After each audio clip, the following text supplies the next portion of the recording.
আসসালামু আলাইকুম। শাকিব খানের সিনেমা ভালো চলবে আর ইকবাল সাহেব কথা বলবে না তা কি করে হয়? যাই হোক, ইকবাল সাহেব এতদিন অনুপস্থিত ছিলেন। মাস ৪-৫ তিনি একটা বিশেষ কাজে ব্যস্ত ছিলেন। সেই বিষয়ে আজকে আলাপ করব। শাকিব খানের বরবাদ নিয়ে ইকবাল সাহেব কি বললেন সেগুলো নিয়ে আলাপ করব। আশা করছি কনটেন্টের শেষ পর্যন্ত থাকবেন। স্কিপ করে দেখলে অনেক কিছু মিস করে যাবেন। অনেকে বলে আমার কনটেন্ট একটু বড় হয়ে যায়, এইজন্য অনেকেই দেখেন না। আসলে আমার কনটেন্টের প্যাটার্নই এরকম। আ অনেক কথা বলতে হয়। অনেক কথা না বলে কনটেন্ট শেষ করি। যার কারণে কনটেন্টটা একটু বড় হবে। আমি ছোট্ট করে কনটেন্ট করতে পারি না। তারপরেও যারা কনটেন্ট দেখেন, এত বড় কনটেন্ট ধৈর্য দিয়ে যারা দেখেন, তাদের সবার কাছে আমি আন্তরিকভাবে আ ধন্যবাদ জানাচ্ছি তাদের সবাইকে এবং কনটেন্ট ছোট করার চেষ্টা থাকবে আশা করছি। তো let's go to the content. Iqbal সাহেব এইবার বরবাদকে নিয়ে ১ টা বা ২ টা কথা বলে নাই। অনেকগুলা কথা বলছে। তার আগে বলে নেই যে একুশে সাহেব এতদিন কোথায় ছিলেন? একটা গান মনে পড়লো আমার। কোথায় তুমি ছিলে? কোথায় আমি ছিলেম? যাই হোক, ইকবাল সাহেব কোথায় ছিলেন? ইকবাল সাহেব বেসিক্যালি এতদিন একটা সিনেপ্লেক্স বানাইছে। সেই সিনেপ্লেক্সটা কোথায় বানাইছে জানেন? পদ্মা ব্রিজ এর ওই পারে মানে নদীর ওই পারে বানাইছে। অর্থাৎ আ যেটাকে বলে নদীর ওই পারে বোধহয় শরীয়তপুর না? শরীয়তপুরই তো। ওই যে হিমেল আশরাফের বাড়ি, হ্যাঁ, ওদিকেই বানাইছে। তো যাই হোক, নদীর ওই পারে আ নদীর পাড় ঘেঁষে একটা জায়গা আছে যেখানে অনেক লোকের সমাগম হয় বিকেলবেলা। মানুষ বিভিন্ন দূর-দূরান্ত থেকে মানুষ বেড়াতে আসে। তো ওইখানে বিশেষ একটা জায়গাকে কেন্দ্র করে সে একটা ৪ তলা বিল্ডিং ভবন বানিয়েছে। যেই ভবনের ১৫০ সিটের একটা সিনেপ্লেক্স করেছেন তিনি। ১৫০ সিটের একটা সিনেপ্লেক্স করেছেন। অবশ্যই পর্যাপ্ত সুযোগ সুবিধা দিয়েই করেছেন এবং সেই ভবনে রেস্টুরেন্ট থাকছে। সেই ভবনে সম্ভবত আ রিসোর্ট হিসেবে থাকছে, আবাসিক ব্যবস্থা থাকছে। সেই ভবনে আ এই যে পর্যটকরা যায় তাদের রেস্ট নেওয়ার ব্যবস্থা থাকছে। সবকিছু মিলিয়ে যেহেতু ওইখানে পর্যটকরা যায়ই, একটা সমাগম হয়ই। সো ওইখানে তার সিনেপ্লেক্সটা খারাপ যাবে না, ভালোই যাবে। আর এমডি ইকবাল সাহেব তো একটা কথা বলছেনই, তার মানে তার সিনেমা সিনেপ্লেক্স থেকে ১ম দিনই নামায় দেয়। এই ক্ষোভ থেকে সম্ভবত তিনি নিজেই একটা সিনেপ্লেক্স করলেন এবং তার সিনেপ্লেক্সে তার সিনেমা সারা মাস চলবে। হয়তো সারা বছরও চলতে পারে। সিনেপ্লেক্স নামায় দিলে কি হবে? তার সিনেপ্লেক্সে এটা সারা বছর চলবে এবং ইকবাল সাহেবের যারা ফলোয়ার আছেন, ইকবাল সাহেবের সিনেমা প্রেমী যারা আছেন, যারা সারা বছর ইকবাল সাহেবের সিনেমা দেখার অপেক্ষায় থাকেন, তারা একটু কষ্ট করে নদীর ওই পারে গিয়ে সিনেমাটা দেখে আসবেন। বা ওই পারের লোক যারা আছেন তারা তো দেখবেনই। এতে করে আপনাদের পদ্মা ব্রিজটা ভিজিট হয়ে যাবে, আবার সিনেমাও দেখা হয়ে যাবে। হ্যাঁ, এটা হইতে পারে যে ইকবাল সাহেব বিশেষ একটা ট্রান্সপোর্ট এর ব্যবস্থা করলেন ঢাকা থেকে যারা যাবেন। সেটা আরেকটা ট্যুরিজম হইতে পারে যে অ্যা রথও দেখা হইলো, হ্রদ দেখা হইলো, কলা বেচাও হইলো। একটা কথা আছে না বাংলায় যে রথ দেখা হইলো, কলা বেচা হইলো। মানে পদ্মা ব্রিজ ভ্রমণও হইলো, আবার ইকবাল সাহেবের সিনেমা দেখাও হইলো। তার রেস্টুরেন্টে খাওয়াও হইলো, তার রিসোর্টে থাকাও হইলো। যাদের মনে হবে যে, নাহ আসতে অনেক সময় হয়ে গেছে, আজকে রাতটা থাইকাই যাই। তারা ওইখানে রিসোর্টে থাকতে পারবে। আবার রিসোর্টের কোনো বিশেষ ব্যবস্থা যদি থাকে রিসোর্টের ওখানে ফোন দিবে। ফোন করে বলবে যে, "আমি আজকে আসতে চাই। অমুক টাইমের টিকেট ছবি দেখতে চাই।" কারণ রিসোর্ট থেকে হয়তো গাড়ি বুকিং করতে পারবে। তাহলে সেখানে আবার রেন্ট এ কারের ভাড়াটাও হইলো। মানে 1 is to many, many multiple business. যাই হোক, তার সেই আ রেস্টুরেন্ট বিজনেস হোক, সিনেপ্লেক্স বিজনেস হোক, যে বিজনেসই হোক সব বিজনেসের জন্য শুভকামনা রইলো। এট লিস্ট তিনি তো একটা সিনেপ্লেক্স তৈরি করেছেন। যেটা খুব দরকার এই মুহূর্তে। এই মুহূর্তে বিভিন্ন জায়গায় দেশের বিভিন্ন জেলা শহরে একটা করে সিনেপ্লেক্স দরকার, যার প্রথম স্তুতিটা ইকবাল সাহেবের হাত দিয়ে হয়েছে। এই জন্য হইলো তার বিশেষভাবে আমি ধন্যবাদ জানাচ্ছি। আচ্ছা, এবার আসি ইকবাল সাহেব বরবাদ নিয়ে কি বলেছেন। ১৬ কোটি টাকার সিনেমার মিনিমাম ৫ কোটি টাকা লস করবে বরবাদ। মানে বরবাদ হয়তো ১০-১০.৫ কোটি টাকা তুলতে পারবে। আরো একটা কথা তিনি বলেছেন যে ম্যাক্সিমাম টাকাই চোরেরা খায় ফেলবে। চোরেরা খায় ফেলবে মানে টিকিট বিক্রি হচ্ছে, হাউসফুল যাচ্ছে, সবই ঠিক আছে, কিন্তু টাকা আসবে না প্রযোজকের কাছে। কারণ সিনেপ্লেক্সের কথা বাদ, সিঙ্গেল স্ক্রিনটা হচ্ছে গিয়ে চোরের দল, তারা টাকা চুরি করে খায় ফেলায়। এখন সিঙ্গেল স্ক্রিনের মালিকেরা এই ইকবাল সাহেবের এই চোরের যে অভিযোগ দিল তাদের উপরে, বিশেষ করে নওশাদ সাহেব তো এই সিঙ্গেল স্ক্রিনের মালিক, সেও তো একটা চোর। মনিহার সিনেমা হল সিঙ্গেল স্ক্রিন, সেও তাই সেই সিনেমার মালিক একটা চোর। মানে যে কটা সিঙ্গেল স্ক্রিন আছে প্রত্যেকটা সিনেমার মালিক চোর। এই যে চোর উপাধি দিল তাদেরকে ইকবাল সাহেব, এর প্রেক্ষিতে সিনেমা হল মালিকরা কি পদক্ষেপ নিবে সেটা এখনো জানা যায় নাই, বা তাদের পক্ষ থেকে কোনো বিবৃতি এখনো আসে নাই। তবে ইকবাল সাহেব যে কথাটা বলছে এই কথাটা চরম বাস্তব, সত্য ঘটনা। সিঙ্গেল স্ক্রিনে দেখা যায় টিকিট সেল হয়েছে ৫ লাখ টাকার, সাপোজ। ওই যে ম্যানেজার বা রিপ্রেজেন্টেটিভ যায়, ওই ১০,০০০ টাকা দিয়ে ওকে দিয়ে বলা হবে যে এই বলবি যে টিকিট সেল হয়েছে ১ লাখ টাকার। মানে কি? মানে ৪ লাখ টাকার টিকিট ওর পকেটে, ওই ১ লাখ টাকার টিকিটের শেয়ারটা তারা হল মালিককে দিবে। এইভাবে তারা চুরি করে। চুরি করে তারা ম্যাক্সিমাম টাকা খায় ফেলে, প্রডিউসারকে মাইরা ফেলে। ওই একটা গল্প আছে না, সোনার ডিম পাড়া হাঁস।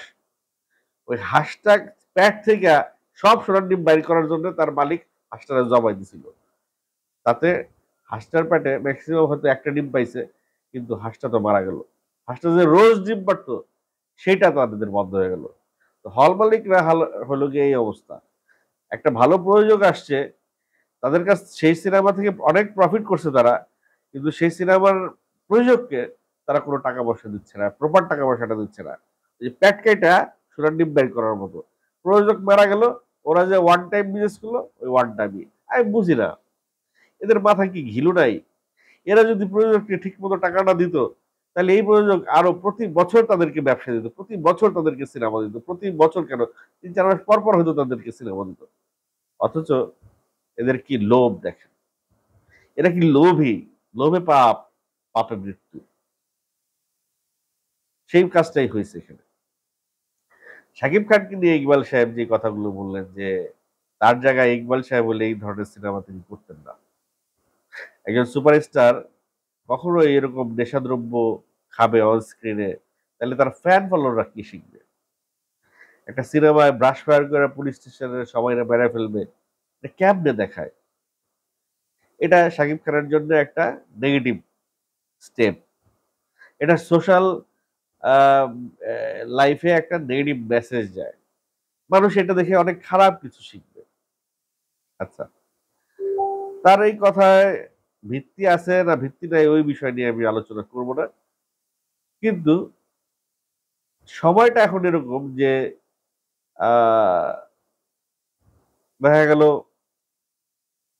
বলিউডে অমিতাভ বচ্চনরা যখন সিনেমা করতো, বা রাজেশ খান্নারা যখন সিনেমা করতো, বা মিঠুন চক্রবর্তী যখন সিনেমা করতো, তখনকার সিনেমায় নায়ক সিগারেট খাবে এটাও হয়তো দেখাইতো না, তবে নায়ক মদ খাইতো এইটা দেখাইতো।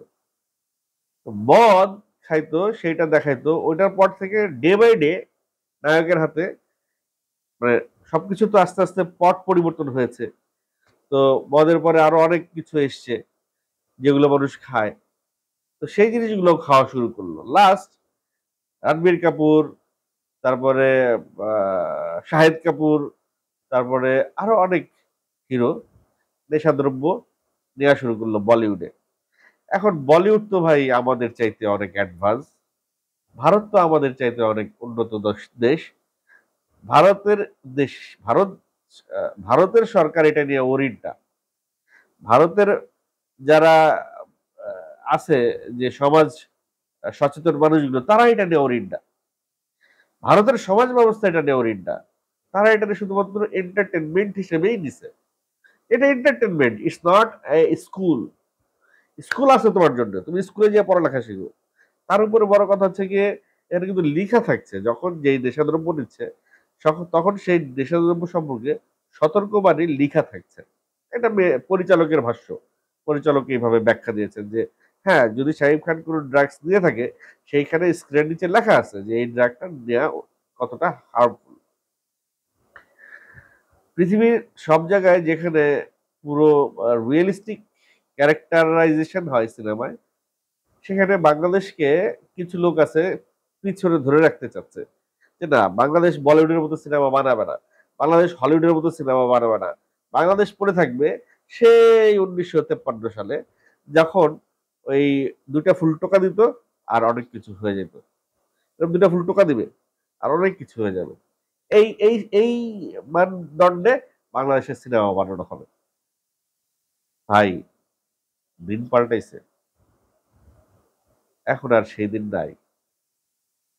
আপনারা যারা সেই দিনে আছেন তাদের সিনেমা সিনেপ্লেক্স থেকে প্রথম দিনই নামায় দেয়।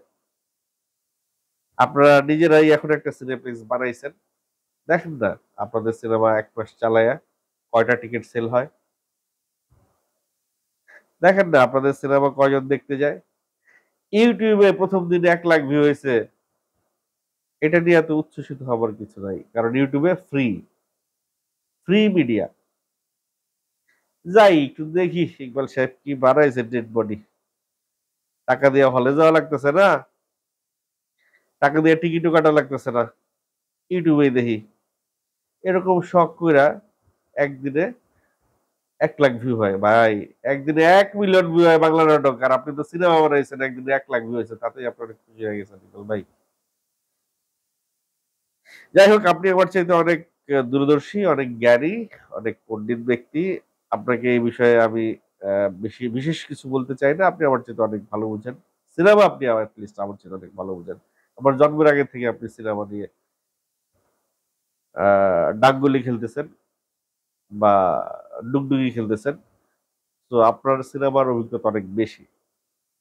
শুধু এইটুকু বলতে চাই যে বরবাদ যে স্কেলের সিনেমা, ওই স্কেলের সিনেমা বাংলাদেশে আরো দরকার। হ্যাঁ, আপনি যে বিষয়টা বলছেন নেশাদ্রব্য, ড্রাগস, এই সেই, এই বিষয়গুলোকে সমাজে একটা ইম্প্যাক্ট পড়বে। এই বিষয়টা তাদের উপর ইম্প্যাক্ট করবে যারা সিনেমাটা বোঝে নাই।